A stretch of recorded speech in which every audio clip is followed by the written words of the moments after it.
4 motores, 13 metralhadoras, 1 tonelada de bombas no compartimento.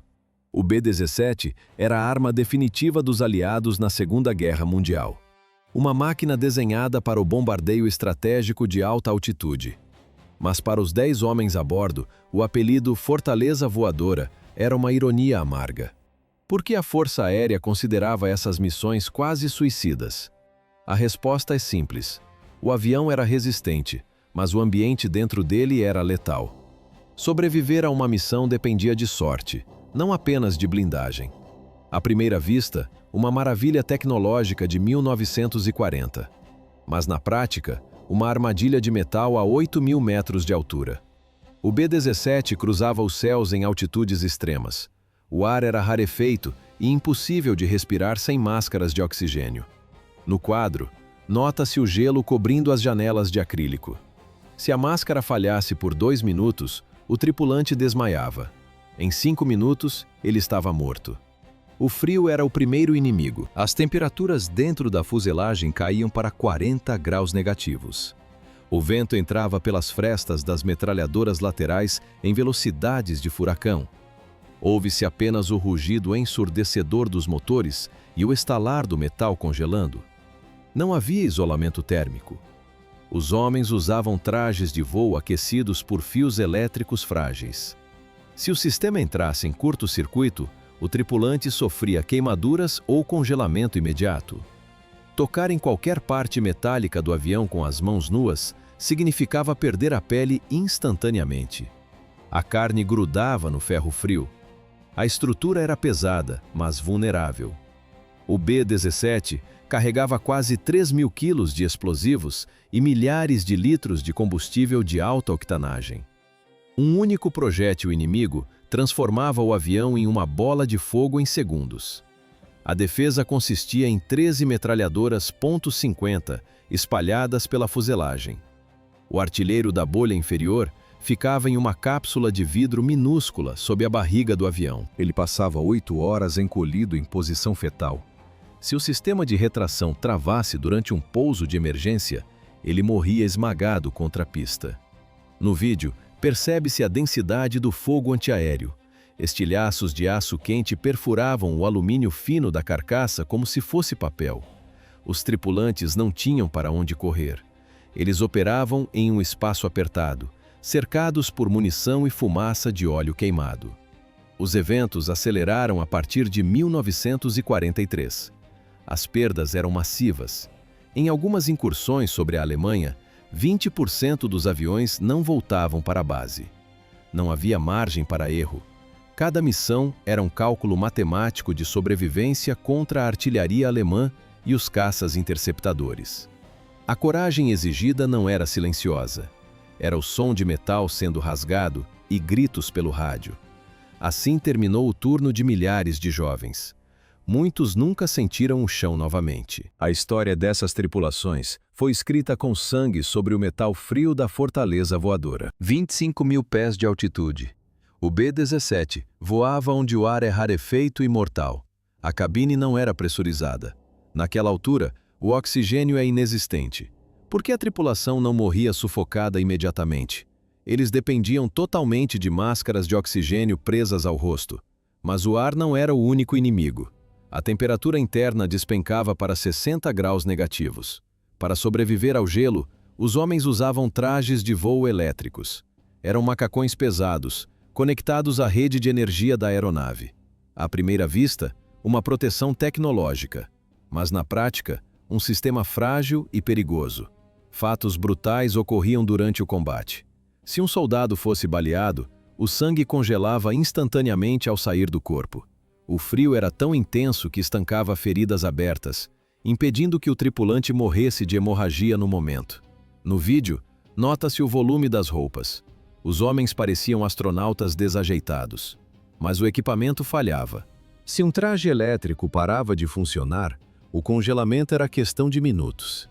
Se a mangueira de oxigênio desconectava, o desastre era silencioso.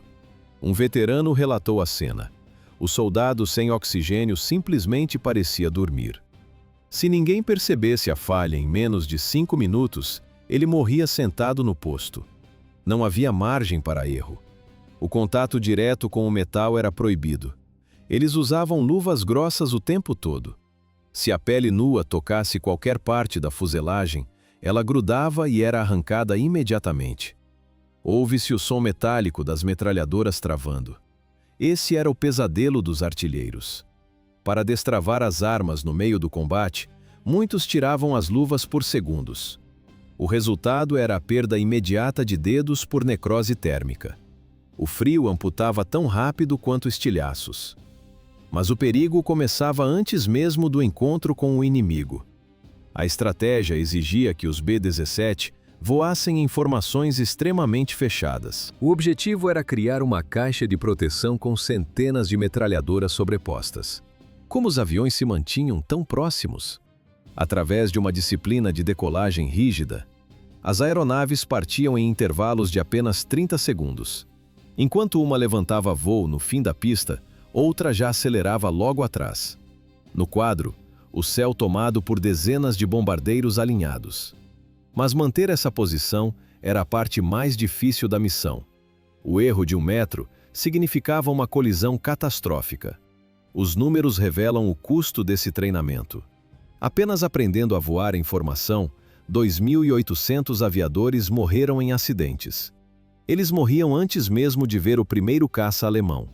Depois, ficava pior. 888 milímetros. Esse era o calibre da arma que mais apavorava os céus da Europa.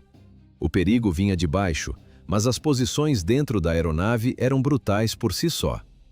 Mesmo sem inimigos por perto, o isolamento era aterrorizante. Por que as tripulações temiam tanto a defesa alemã? Parecia que o céu pertencia aos aliados, mas no solo, o inimigo tinha a precisão cirúrgica do aço Krupp. A defesa antiaérea alemã era uma máquina de eficiência sombria.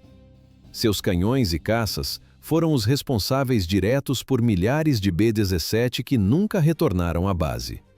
O centro desse terror era o canhão Flak de 88 milímetros. No quadro, uma arma versátil, capaz de destruir tanques pesados no chão e aviões a 10.000 metros de altura. Esses canhões disparavam granadas que atingiam 30.000 pés. Essa era exatamente a altitude de cruzeiro dos bombardeiros americanos. As baterias ficavam concentradas ao redor de fábricas estratégicas e cidades vitais. O objetivo era simples: criar um teto de metal sobre o alvo. As granadas Flak não precisavam de contato direto. Elas eram programadas para explodir em uma altitude específica, espalhando estilhaços em um raio mortal. Um impacto direto desintegrava a estrutura. No entanto, o B-17 era feito essencialmente de alumínio fino. Estilhaços próximos perfuravam a fuselagem, as asas e os controles como se fossem papel. A pressão psicológica era constante. No vídeo de época percebe-se: as nuvens negras de fumaça surgem do nada. O piloto não podia desviar. O artilheiro não podia revidar. Era uma loteria de morte. Aviadores olhavam pela janela e viam aviões amigos serem atingidos. Alguns caíam em chamas. Outros explodiam instantaneamente se o tanque de combustível ou o compartimento de bombas recebesse o impacto. O pior era observar um avião vizinho despencar sem que nenhum paraquedas fosse aberto. Mas isso era apenas o começo. Depois, ficava pior. Quando a artilharia cessava, os caças apareciam. Os radares alemães detectavam as formações a quilômetros de distância. Pilotos de Messerschmitt Bf-109 e Focke-Wulf 190 decolavam para a interceptação imediata. Eles atacavam em ondas coordenadas. Ouve-se o barulho dos canhões de 20 e 30 milímetros. Os alemães preferiam ataques frontais, visando o cockpit e os motores. Eles também exploravam os pontos cegos nas laterais e na traseira. Além dos canhões, usavam metralhadoras de 13 milímetros que trituravam o metal da aeronave. Não havia margem para erro. Cada incursão era um teste de resistência contra o aço e o fogo. Assim terminou o dia para muitos jovens sobre o território inimigo. 13 metralhadoras calibre 50. O comando aliado acreditava que esse arsenal tornava o B-17 uma fortaleza voadora impenetrável. A teoria era simples: os bombardeiros não precisariam de escolta. Mas a realidade do combate provou o contrário. Por que os bombardeiros voavam sozinhos? Os aviões de caça aliados tinham um limite de combustível severo. No início da guerra, os pilotos de escolta alcançavam apenas parte do trajeto. Eles eram obrigados a dar meia volta antes de chegar ao alvo. O resultado era previsível. À primeira vista, uma formação protegida. Mas na prática, um alvo fácil para os caças alemães.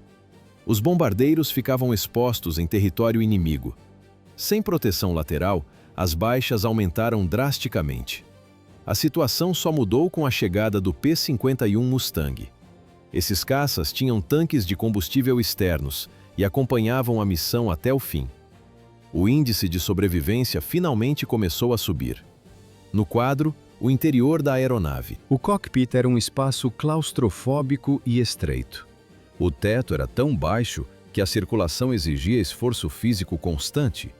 Em vários trechos, os soldados precisavam rastejar pelo metal frio para alcançar seus postos.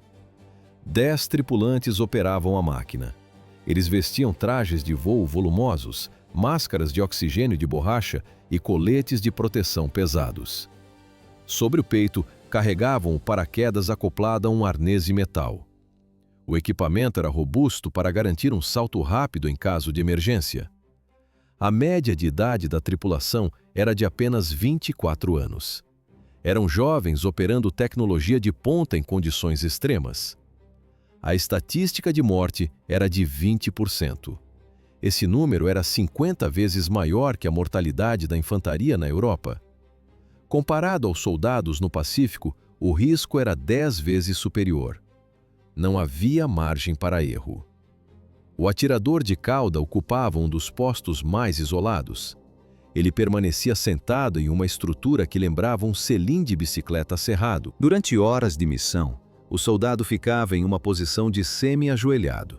O espaço era tão reduzido que os joelhos batiam nas laterais de metal. Na filmagem, nota-se o isolamento total do atirador na extremidade do avião. Não existia lugar seguro dentro de um B-17 em chamas. Mas os relatos dos veteranos são unânimes sobre uma posição específica. O posto de atirador lateral era considerado, de longe, o pior lugar para se estar durante um ataque. Os eventos aceleraram. Quando o projétil atingia a fuselagem, o destino da tripulação era decidido em segundos. 2 metralhadoras .50. Esse era o armamento dos atiradores laterais nas janelas do avião. O espaço era mínimo. Diferente de outros tripulantes, eles não tinham assentos. Eles permaneciam de pé ou ajoelhados, forçando o corpo contra as armas para mirar e disparar. Por que as janelas laterais ficavam sempre abertas? O motivo era o campo de visão. Mas o preço era o frio brutal das altitudes elevadas. Além do congelamento, a proteção contra o fogo inimigo era praticamente inexistente. A blindagem era fina, quase nula. Havia um risco mortal em caso de colisão ou pouso forçado. Se o trem de pouso falhasse, os atiradores laterais seriam os primeiros a serem esmagados pela estrutura do avião. Mas o perigo aumentava nas torres. Logo atrás da cabine de comando, ficava a torre superior. Ela oferecia uma visão de 360 graus. O atirador ficava em destaque, totalmente visível. Ele era o alvo principal dos caças inimigos que atacavam por cima. Mas nada se comparava à torre de bola. Localizada na parte inferior da fuselagem, a situação ali era perturbadora. O espaço era minúsculo e claustrofóbico. O atirador ficava completamente isolado do restante da tripulação. No vídeo, nota-se o isolamento. O homem entra na esfera e a escotilha se fecha. Não havia espaço sequer para o paraquedas. O equipamento de salto ficava guardado dentro do corpo principal da aeronave. Se o avião fosse atingido, o atirador estava desarmado de qualquer chance de fuga imediata. Para sair, o atirador dependia de sistemas hidráulicos. O mecanismo precisava alinhar perfeitamente a porta da torre com o compartimento da tripulação. Se o sistema hidráulico fosse danificado pelo fogo inimigo, a saída era bloqueada. Existiam apenas 2 posições exatas que permitiam a ejeção. Em qualquer outra angulação, o atirador ficava preso. Muitos morreram carbonizados ou colidiram com o solo dentro dessas esferas metálicas porque o mecanismo travou. O pior cenário ocorria na falha do trem de pouso. Se o atirador não conseguisse sair a tempo, o peso de dezenas de toneladas de metal o esmagaria contra o asfalto. Ouve-se o som do metal raspando na pista. O homem era literalmente esmagado contra o concreto da pista de pouso. Isso aconteceu repetidas vezes. Assim terminou o turno de muitos soldados. Sem paraquedas, sem saída e sem chance de sobrevivência. 10 homens em uma fortaleza voadora. Além dos artilheiros, o B-17 levava piloto, copiloto, navegador, bombardeiro e operador de rádio. Cada um ocupava um posto específico. O trabalho exigia sincronia absoluta dentro da fuselagem de metal. Mas o que acontece quando o avião é atingido? À primeira vista, a aeronave parece indestrutível. Mas na prática, um único projétil de canhão muda tudo. Se o avião ainda respondesse aos comandos, a tripulação agia rápido. O piloto avaliava os danos. O rádio operava em emergência. A prioridade era manter o controle e tentar cruzar as linhas aliadas. Muitos pilotos tentavam o pouso forçado em solo seguro. Outros não tinham essa sorte e caíam no oceano. Há registros de aeronaves que retornaram à base com apenas 2 dos 4 motores funcionando. O B-17 não foi projetado para voar nessas condições, mas a engenharia e o desespero operavam milagres. Quando o dano era crítico, a ordem era curta: saltar. O piloto acionava o sinal de emergência. Ouve-se o som do alarme ecoando pelo rádio. Os tripulantes buscavam seus paraquedas nos suportes.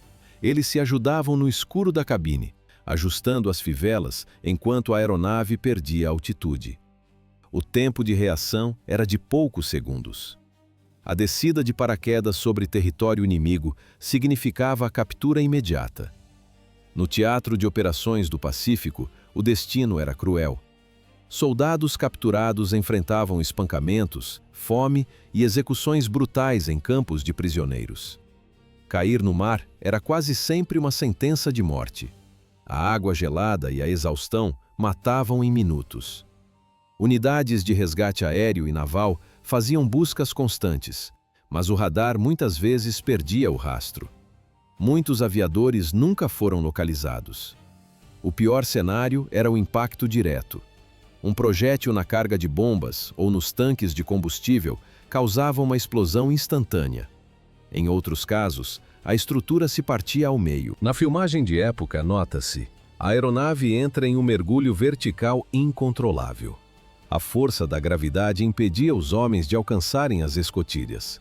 Eles ficavam presos dentro do metal retorcido até o impacto final contra o solo. Não havia tempo para despedidas. Essas missões exigiam uma coragem fora do comum.